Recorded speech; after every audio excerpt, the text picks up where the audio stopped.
Blambangan.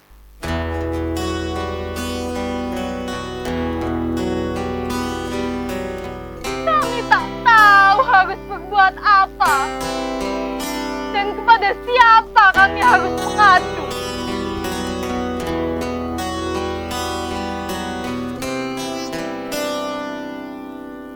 Sang Hyang Widi,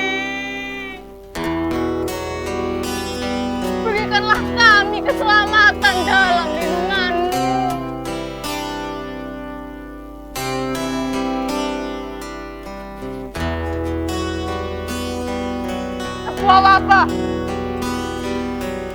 Sebuah wabah telah menghancurkan kerajaan Blambangan saat itu. Aku, Dewi Sekardatu, putri dari Raja Menak Sembuyu, yang menjadi salah satu manusia yang terkena penyakit itu. Penyakit yang aku sendiri tak tahu apa penyebabnya dan juga asal usulnya.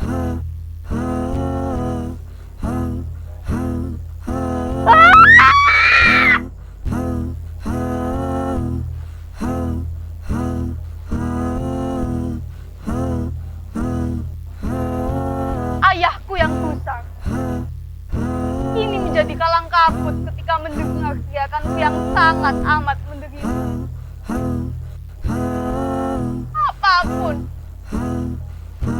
Apapun kami lakukan, sampai hal yang tak masuk akal pun kami tempuh, tapi hasilnya sama saja.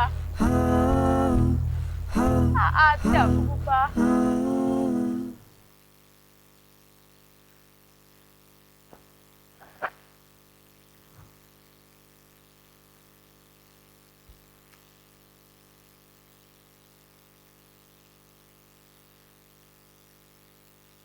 Oleh karena itu, aku, Menak Sembuyu, Raja Blambangan, akan mengadakan sayembara. Di mana jika ada seorang yang bisa menyembuhkan putriku, Dewi Sekardatu, jika laki-laki, maka akan aku nikahkan ia dengan putriku. Lalu akan aku berikan setengah harta kekuasaan kerajaan. Serta akan aku jadikan raja muda.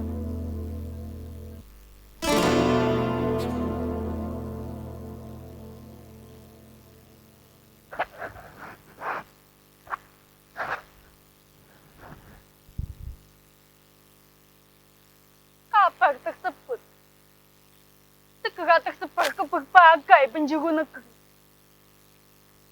Namun tak ada yang mengikuti sayembara itu. Hingga suatu ketika,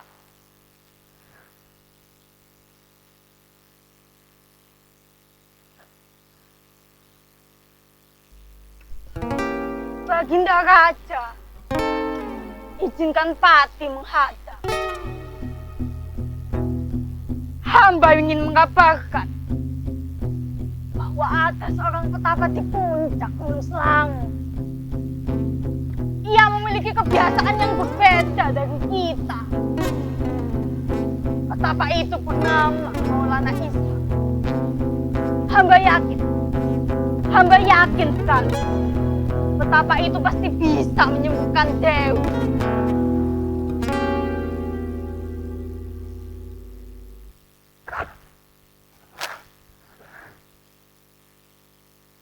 Mendengar kabar itu, ayahku segera mengutus Pati untuk menemui petapa itu di puncak Gunung Selangu dengan maksud meminta pertolongan.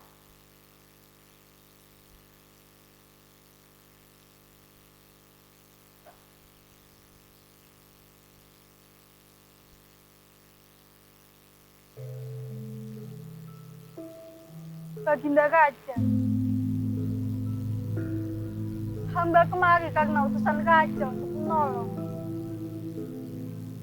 Namun dengan satu syarat. Jika hamba bisa menyembuhkan Dewi, maka Baginda, keluarga kerajaan, dan tak lupa rakyat di negeri ini untuk memeluk agama Islam.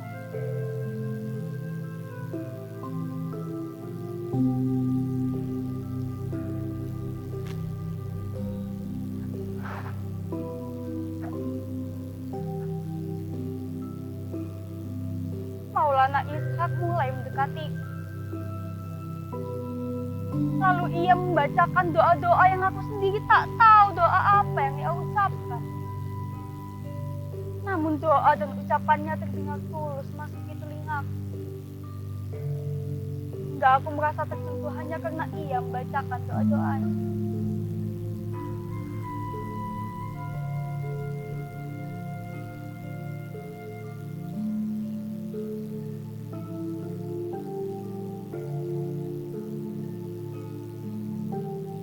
Tuhanku, Maha Penolong segalanya, hilangkanlah penyakit ini. Berikanlah kesembuhan kepadanya, karena Kau adalah penyembuh segalanya. Tak ada yang dapat menyembuhkan penyakit ini kecuali Engkau.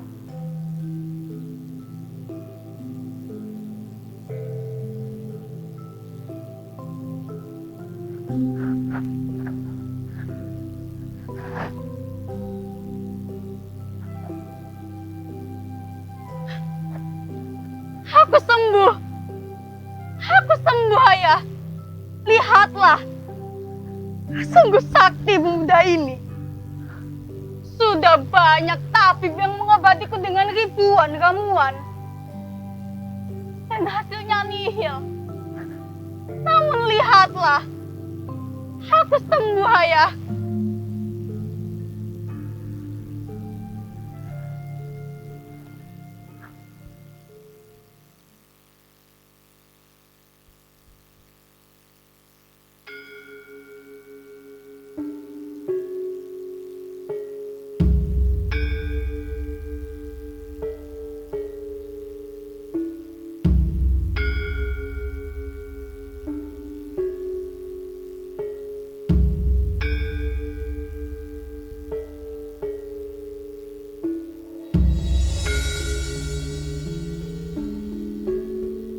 Tak percaya.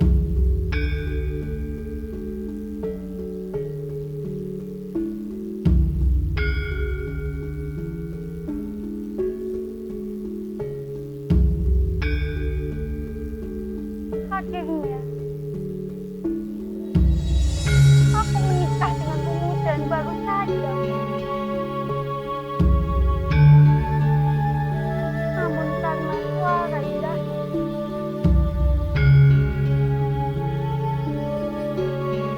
lantunan doa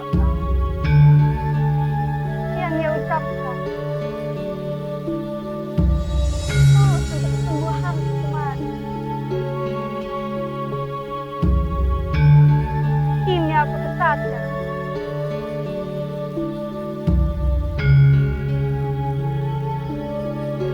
bahwa aku juga mulai mencintainya.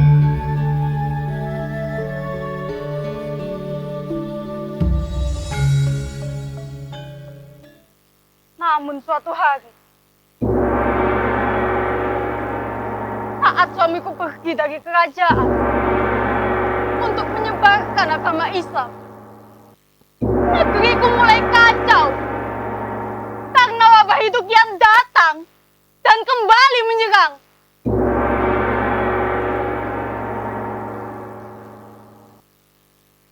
Oh Kakanda, Kakanda belum sempat menengokku. Pada saat ini aku tengah hamil di tengah gempuran wabah itu kembali.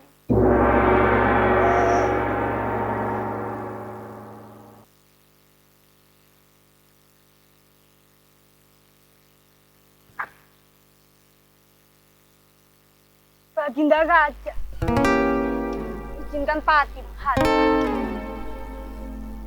Sebenarnya kita Kau sudah dijebak oleh Maulana Ishak untuk masuk ke agama Islam. Pasti penyebab wabah ini karena Maulana Ishak. Dia datang untuk menyembuhkan penyakit itu, lalu pergi dengan mengembalikan penyakit itu kembali. Anaknya kan? Anaknya adalah sumber dari penyakit itu. Bibit penyakit itu harus segera dimusnahkan. Namun apa yang kau perhatikan sekarang? Rakyatmu atau sumber dari penyakit itu?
Rakyatku,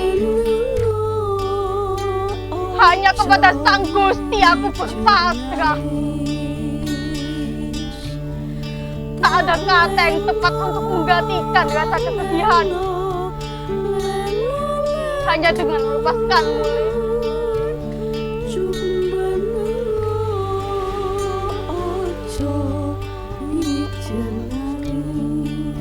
Raja mulai menangis dan meraung jadi-jadi.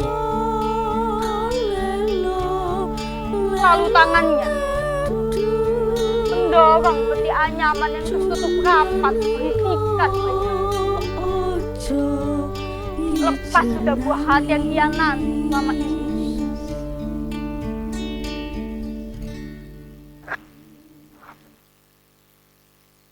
Ya, anak itu adalah anakku, cucu ayahku. Aku benar-benar terkejut. Kemana perginya anakku?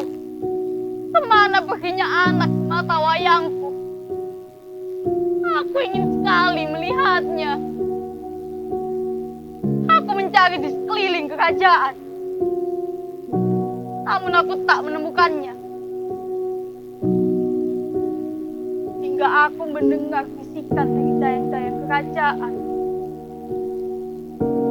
bahwa bayiku telah diculik oleh Patih dan dibuang ke lautan. Aku tak bisa membendung air mataku. Nangislah aku sejadi-jadinya. Meraung-raung memecahkan segala benda yang ada. Pada saat itu, aku sangat terpukul. Lalu aku pergi meninggalkan kerajaan dan mencari bayiku di lautan.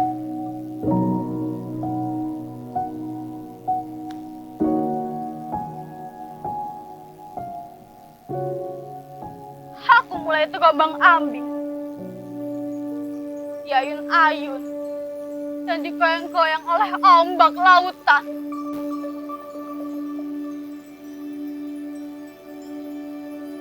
Namun nihil, sudah berhari-hari, tetap saja aku tak bisa menemukan bayiku.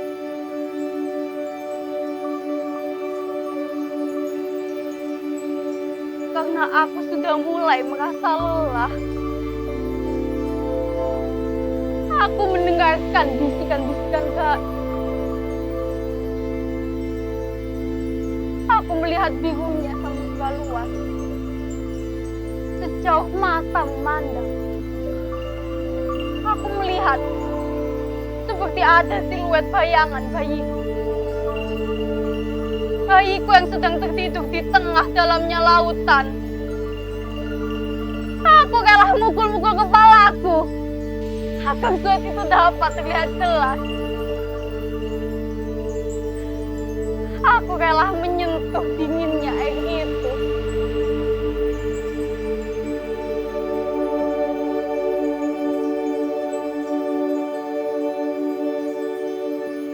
Hingga aku tak sadar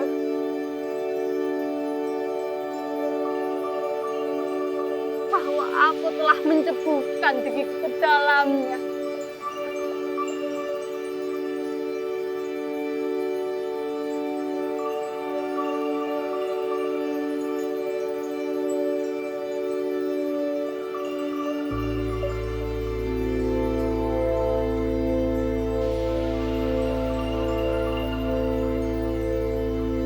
Kecewa.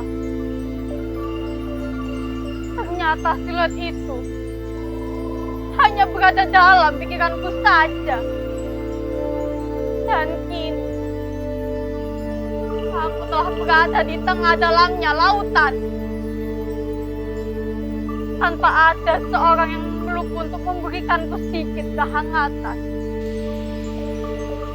Dan tanpa ada yang menyeretku untuk kembali ke daratan.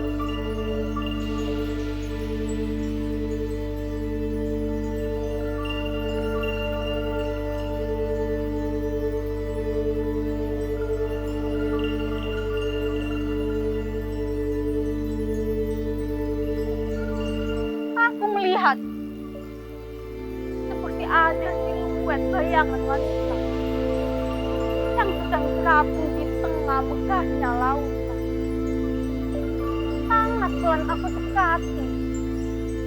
Semakin dekat, semakin jelas bahwa itu adalah seorang wanita. Sedih, miris sekali wanita itu. Aku tak tahu apa yang sedang menimpanya. Tapi aku yakin perjuangan wanita itu sangatlah luar biasa.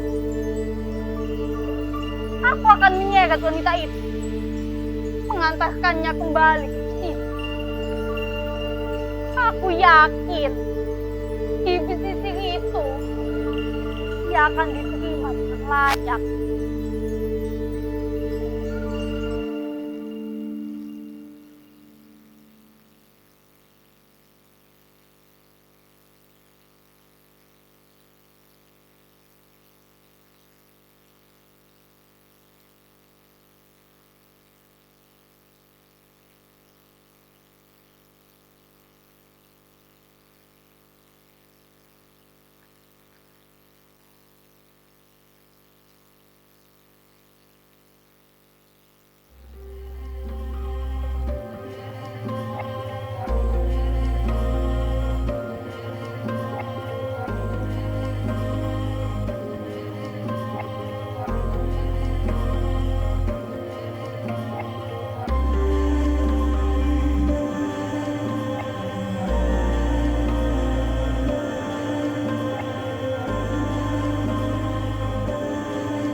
menjadi pesisir kembali. Namun di mana pesisir ini sangat asing bagiku. Ramai. Pesisir ini sangat ramai akan warga yang sedang bergotong royong menuju ke pantai dengan membawa berbagai hasil alam. Aku melihat banyak sekali warga yang sedang membawa berbagai hasil jenis buah, sayuran, dan bahkan hasil ternak.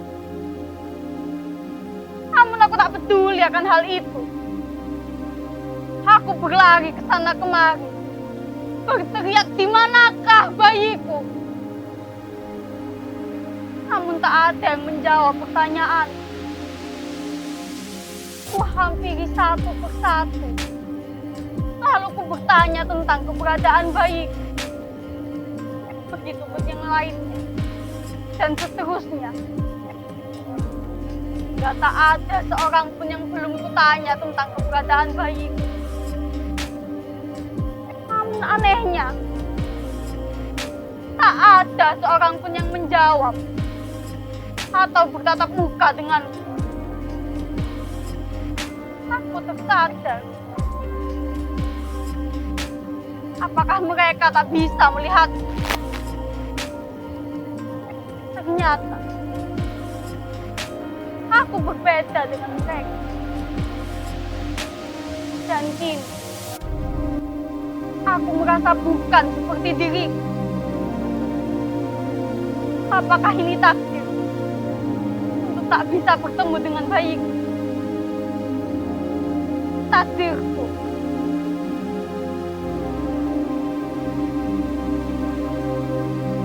Untuk tiada sebelum bertemu dengan bayiku.